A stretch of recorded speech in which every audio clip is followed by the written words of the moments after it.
I bought the cheapest GTI Golf online in the UK. And before I tell you how much I bought this car for, let's have a quick look around it. When we first look at it, it does look a bit sorry for itself and a bit tired in places. Like the wheels are all corroded, the rear arch has got rust on it, and even there's a bit of rust on the door.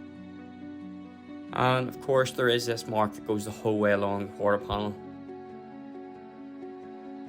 If we look at the headlights, they're a bit faded. And then of course this is the main damage on the car. So it is the wing and the door mainly. There is a bit of damage as well to the side skirt, and then you can see paint's come off here on the top of the sill. So when we look at the interior, it's actually in really good condition. We've got leather steering wheel, heated leather seats, climate control, cruise control. Got plenty of optional extras in this car.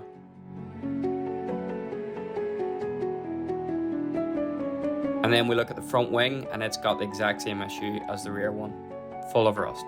Except for the obvious damage to the door, wing, sill. There is also the damage to what was a tie rod. I did go ahead and bought complete new bottom arm tie rod, track rod end, and yeah, I think that's it. Just to be on the safe side to make sure there's nothing else damaged on it. But it's kind of hard to see in video, but this tie rod is slightly bent, and it was just making the wheel hit the inside of the arch. Now of course, when you're working on older cars, nothing ever goes to plan. When we were taking out the back bolt for the bottom arm, the head snapped off it, so what we're going to have to do is weld onto it and put a lot of heat to it and see if we can get the bolt out of the subframe.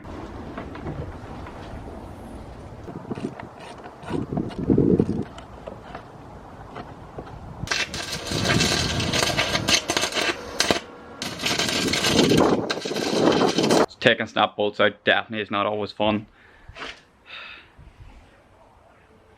We've now snapped the bolt further in. On the bright side, my weld did actually hold, but before I go any further, I'm not going to try and weld onto it again. Somebody's going to come give me a hand that has a bit more experience in removing bolts like this. So what we can do for the meantime is start taking the wings off, and we've actually got 2 new wings sitting here ready to go. Removing the wings is not difficult, but there is a lot of bolts to it. So we want to start off by taking off the arch liner. So you just want to remove all of the T25 Torx that are all around it and get this arch liner out.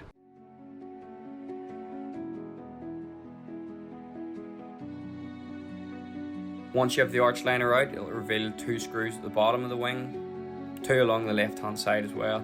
These are just 10mm bolts. The bottom ones can be quite tricky to get out simply because they're usually covered in seam sealer. Along the top of the wing, there's going to be more 10mm bolts.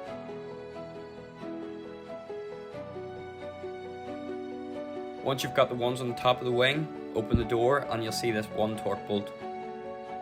A lot of people do remove the grille and stuff to try and get the front bumper off enough to get the wing off, but really you just need to undo this 1 bolt up here which goes into the wing, and then if you just push the bumper forward, you'll see it'll just pop out.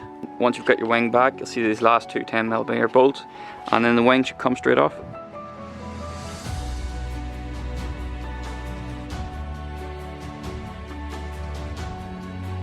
Now we have the wing off, we can see a bit more where it's got a bit rusty here.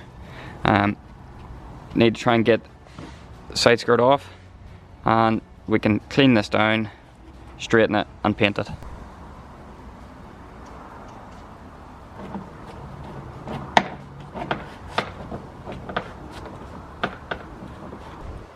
I don't know what is holding it on at the back, but the bond seems to be running along here is that tight I can't get it off. Luckily we only need this front section off, so we can work with here to try and push this back out, clean this up and paint it. Now I've got the skirt removed, we can see there's a hole in the sill. It's actually not a hole, it's more of a crack. It's cracked from obviously the impact. I'm assuming it was a wheel that hit this, because you can see there's tire marks all up the side of the door and the wing that's over there somewhere. What I've tried to do is push this all back, so I've got this section here basically straight. As you can see here, we have the crack that we're going to have to weld. So the last bit is I'm going to have to just try, spend maybe half an hour, and try and straighten this out all nice and clean. First of all, I'm going to grind it all down, just with a buffing wheel, just to clean it, so I can see what I'm working with a bit better.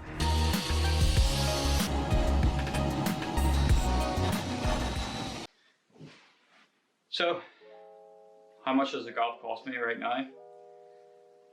Well, it's probably more than what I really expected to pay for it, or what I was expecting it to be right now. But as you'll be able to see right now on screen, you can see what the final price was on the Golf, which was £1,900. This is my first time buying off CoPart. I did expect there to be different fees on top of that. Like I understood there was a buyer's fee, things like that. As you can see, so it's £1,900 plus a buyer's fee of £233, a virtual bid fee of £69, a lot retrieval fee of £40, which then got reversed for some reason, I'm not sure why.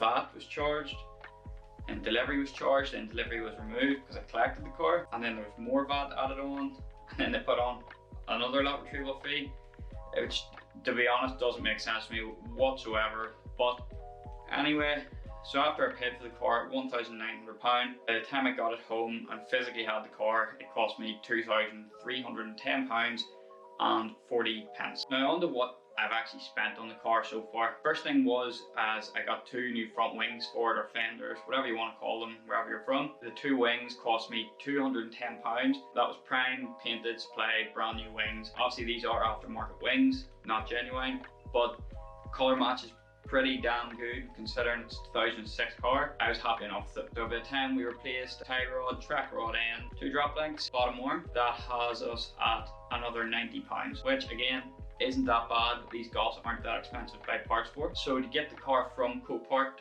to currently at one of the yard, it cost £100 for one of my friends to lift it, which was actually quite cheap considering how far away CoPart actually is where I am.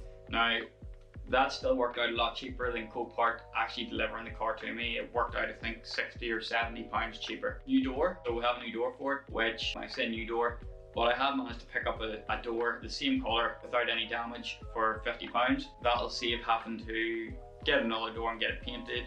Hopefully the colour match is close enough. We won't know until we have it fitted. And then the paint for the sill, touch in that bit, cost a total of £30, and that was for colour matched to the wings, so it came off the same supplier as the wings. So once we add up everything we've bought for the car so far, which is £2,310 for the car, which we'll round off the 40 pence. The wings, £210, suspension, £90, covery, £100, the door, £50, and the paint, £30.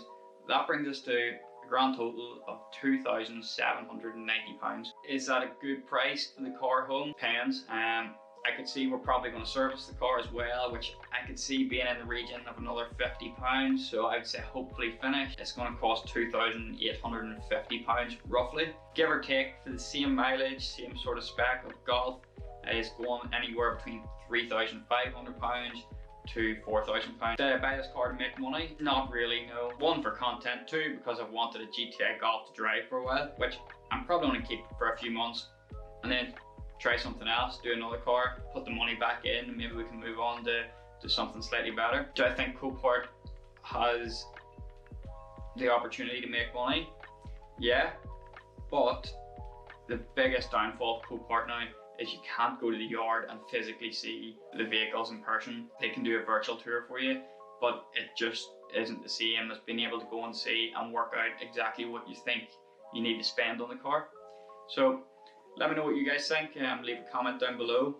Make sure you hit that subscribe button, and we'll see you on the next one, where we hopefully have the car back together, get it serviced, and of course we'll need to bring it for an alignment after we've changed all the suspension. Thanks for watching, see you in the next one.